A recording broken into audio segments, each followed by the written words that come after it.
think there's a lot of people over the past couple decades who have been like kind of turned off by games because they've been growing like exponentially complex, and people pick up an Xbox controller, have no idea what it is. They were like, when I was playing games, it was a joystick and 2 buttons, and I think we want to bring some of that like flavor back into it.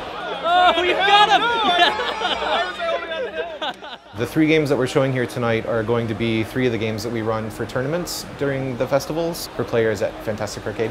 We've got Gang Beasts, which is a game by some guys out of the UK, I believe, called Bone Loaf. And it's basically if you had like Pillsbury Doughboys battling it to the death. Like, it's a crazy brawler that's like violent in the most like funny and tame way possible.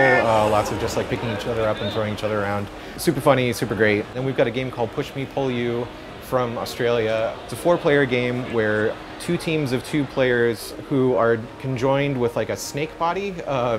And so what they're trying to do, it's basically like some sort of like a ball sport, like played on a court, and what they're trying to do is grow or shrink their snake bodies to like encircle the ball and pull it over to the opposite team's goal and kind of like keep it in their space. And they're obviously trying to like literally snake their way in and like steal it back.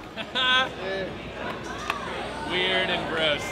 Rusty Moyer, who is a local guy and like kind of a big part of the Juegos Rancheros community, did a game called Astro Duel. But he's brought a setup where he's basically taken like a 72-inch TV or something and put like table legs on it.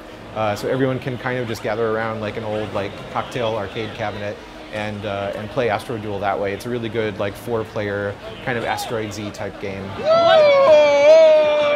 I saw this technology that some of my friends were working on where they could have phones act as wireless controllers for the iPad. I'm like, it's really cool, but you know, you should do like a multiplayer game with that. I'm like, well, we don't know. And I'm like, okay, I'm gonna make like a quick demo and I will show you guys what I'm talking about so you can kind of see this. And so I spent like a week on it and it turned into a month, and it actually, the whole project took about 2 years to make. Like, a lot of it just came out of like wanting to show them something interesting, and I kind of fell in love with the idea and then just chased it from there. Like, wow, I don't want to stop. I want to keep making this game. This is really cool. You know, we want to bring people together to watch games, like witness games and play games together in like a safer space than you might expect, you know, a very like welcoming space. And I think all 3 of these games do a really good job of that, of just like giving people like just like base fun, both to watch and to play.